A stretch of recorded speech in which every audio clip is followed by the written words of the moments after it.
Hello everybody, this is En route, and today I have something to talk about, and that is about Sonya Massey and about the interaction that she had with police before she unfortunately prematurely passed away. I've talked about backing the blue before, and why, as even though I'm technically a conservative, it's very difficult for me to back the blue. And the reason for it is because I personally have known a lot of cops. I personally understand a lot of the psychology going on with a lot of these men. And unfortunately, people are people no matter what uniform they're wearing. And a lot of people allow a uniform to get in the way of seeing who that person actually is. And it's problematic, and it can, and our system continues to allow people like this into the system because they're aggressive.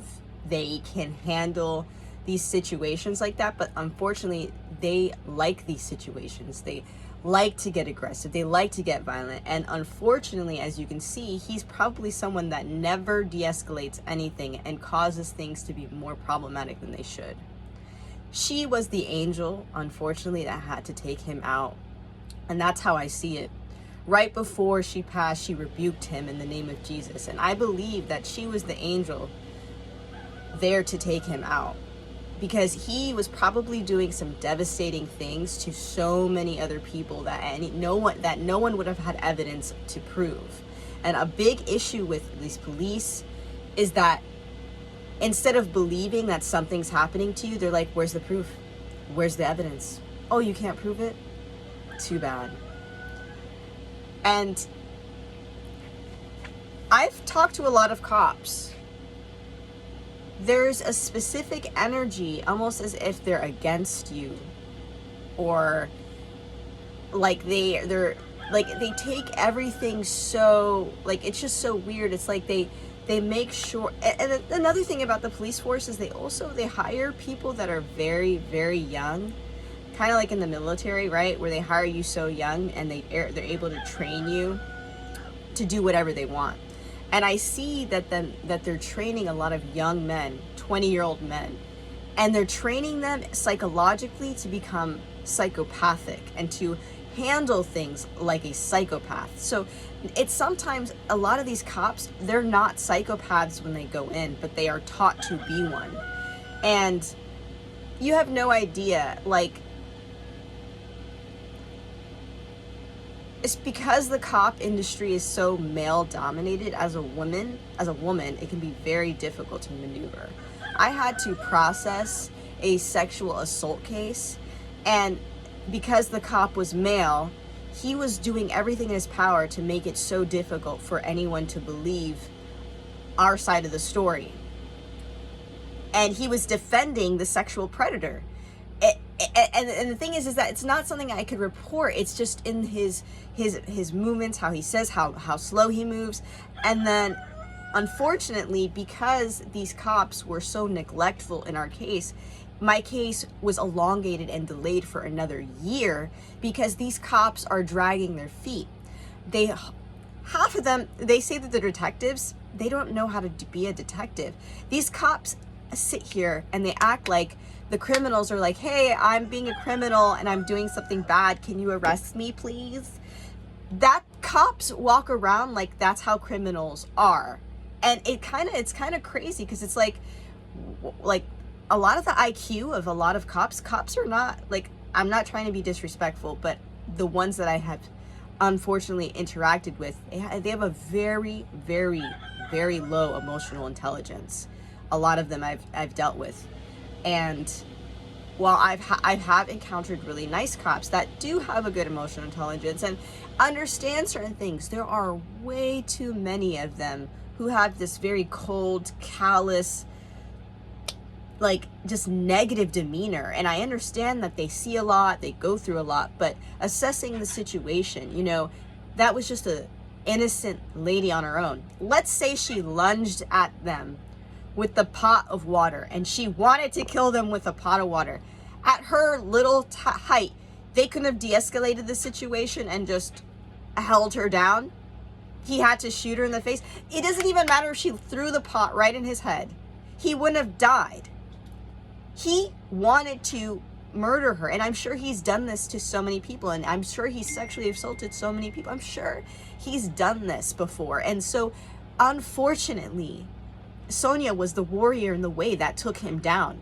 And that's how I see it. She took that motherfucker down. And I am so glad he's going to be rotting in jail.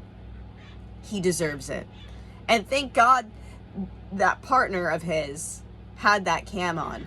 Now, I'm not sure how culpable the partner is, but the fact that their body cam was on really made the situation so much better, because we got a third person perspective of the situation, and we can tell that this guy he was literally abducted by a demonic alien or something, because nothing about the situation made any sense at all. And so a lot of times cops are afraid of getting hurt to the point, and the thing is, it's not even that they're afraid. They use it against people. I'm sure if she offered them cookies, he would have done the same thing. He was just looking for an out. He was looking for a way to be powerful. He was looking for, I don't know what it was. It's clear that he was possessed, because it's just like, what? Someone says a prayer? What's so bad about a prayer? And so then if you see how he reacted, that visceral reaction he had to that prayer, what would you think?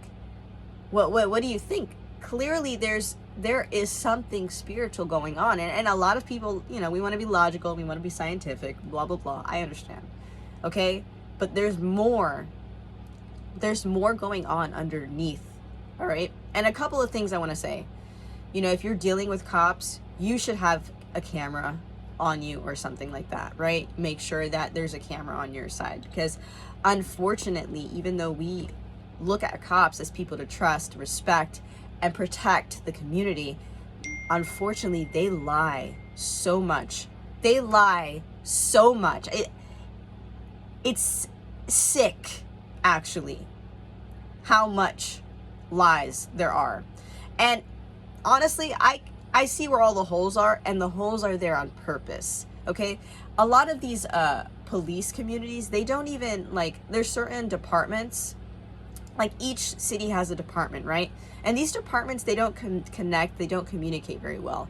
And in certain parts of any given state, each community is going to have its own little sector of people that have their own little lingo, their own little way of doing things or whatever. And so it's important that we get the police forces to connect more, because one little pocket of police will start to have a habitual thing that they do in a specific area that they can keep hidden, keep under wraps, because there are no other police forces to keep them accountable. So you get these pockets of cops that do really heinous things and get away with it because they have full control, full reign over the thing, and there's corruption throughout the whole process. Just look at Leesburg, Florida, or Lake County, Florida, right? There's something off about the cops there, right? And there's a lot of racism in that area too, right? And this is just an example, right? And then you go to the police force in Tampa. Completely different than the police force in Orlando, right? The police force in Tampa, they will let people get away with a lot of things. The police force until you connect with the police force in Orlando, and then the police force in Tampa will be like, oh shit, wait, Orlando's talking to us, so now we have to actually do everything by the books, right? And so then they'll start straightening their shit up, straightening up their paperwork, starting to be, actually doing it by the books, right? So because they don't want to be held accountable for, being, negligent, right? And so, and that's what I'm saying. It's like they're not connected, and that allows a lot of abuse to happen. There isn't a way to. There is a way. It's just that way has not been implemented, right? And they keep saying, oh, we're just hiring people because we need more people to work and blah blah blah blah blah. But then you have some of these police trainings where they train you to literally be psychopathic. They train you to hurt people. They train you to look at people on the road like or just look at any kind of civilian, like they are against you. It's like, it's cops against civilians. And it's just like, wait a second. What's the point of a program like that? Cops against, what's the point of cops if you guys are not going to be protecting civilians, you know? And so again, I know it's not all cops, but the level of scrutiny and the level of actual detective work going on is, how do I say this? It's weak. It's pathetic. And honestly, I could do better than half of the people in the police force with their detective work. None of them ask proper questions. You don't understand the amount of times I've talked to cops. They can't analyze any situation. They're just like, yeah, thinking about what they're gonna have for lunch, right? It's just like, it's like they hire people that don't even have a certain level of intellect. And so these people that have low IQ, low EQ, go off, you put a gun in their hand, you tell them you have all this power and you think they're not going to abuse it. And then a lot of these cops are too young to even understand the ramifications of the things that they're doing, the things that they're saying. They don't have enough life experience to be a cop. And so you throw in these kids in there and they don't even know what the hell they're doing, and they're making situations worse, you know? And so, you know, and then you have like, and this is what I'm saying, it's like a lot of, you know, they run in packs a lot of time too, and they do things in packs, and so they're able to hurt people in packs and harm people in packs and hide things in packs. And so this is what I'm trying to say, people. Like, this is why I don't back the blue, because I know that I could do a better job of organizing that whole thing. But they don't want to do it because it's like gangs. It's like gangs. This is my territory. This is my territory. This is my territory. Okay? And so, yeah, while the federal government might come in and do an audit occasionally, you know how easy it is for them to still hide things and whatever and get away with things? So what I'm saying is that as a civilian, knowing how the system works, knowing how unfair things can be. Man, if you ever watched Orange is the New Black, okay? You know, it seems like an exaggeration, but, you know, people are people. People don't always follow the rules.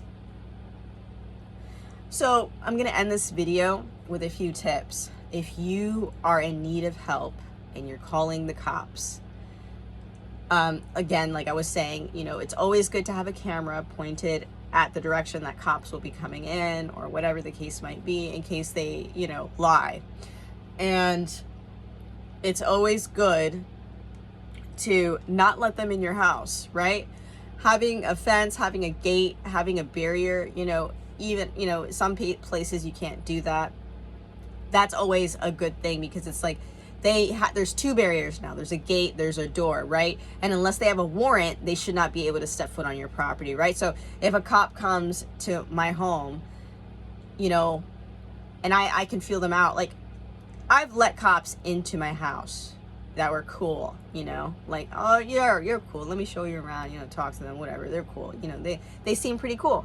But then there's cops where it's like, I won't even open my gate for them. I won't even open my gate. I'll keep them right on outside of the gate with my camera pointed at it, because like their energy is so off. Like, it's just so bad. And like, you can tell that they don't have the intellect to understand certain things too, you know? It's like looking at a kid and you could tell the kid doesn't know how to ride a bike yet. Well, it's kind of like that. You're looking at this police kid, right? And you're like, you know, they're dangerous. Like, I could feel the danger coming off of them. I don't, and that's the thing. If a cop doesn't make you feel safe, you should just say, thank you, sir. I really appreciate you coming out here. I think your presence is enough. I think the thing will go away. Thank you so much. I really appreciate it. You know, and a lot of these people have heightened egos. They can't handle somebody, you know, being, you know, loud. Like, this is why a lot of people get like killed or whatever, because like a lot of these cops are like, stop yelling, and they instead of understanding that the person's asking for their service and their help because they're under some pressure, the cop escalates the situation because he doesn't like to have that tone of voice, right? That's what I'm saying. You gotta just, If you have a bad vibe, thank you, sir. I think your presence was enough. Whatever it was, I think it's enough. And you know what? I really appreciate your work. You have a wonderful evening, wonderful morning, wonderful afternoon, wonderful day. Okay? You have to learn to de-escalate the situation, because a lot of times cops will not. Cops love to, I don't know what it is, but criminals get defended a lot more than we think. And that's why you need to have evidence, you need to have protection, whatever, because cops and detectives, they don't do their job properly, okay? They act like the bad guy is gonna come out and just turn themselves in and say, hi cops, I'm right here, yep, you know, instead of actually doing real proper detective work. So, you know, it is what it is. This is my piece. Sonya is an angel, and she took down a very, very big problem. Sonya, I thank you from the bottom of my heart for taking this man down. God will bless you. I hope you have the greatest kingdom in heaven, because what you did, your sacrifice, was more than you know. You saved so many lives from that man. So God bless you. I appreciate you, and I'm so sorry that it had to be this way. Please, everybody, you know, keep yourself safe out there and try to de-escalate situations the best you can.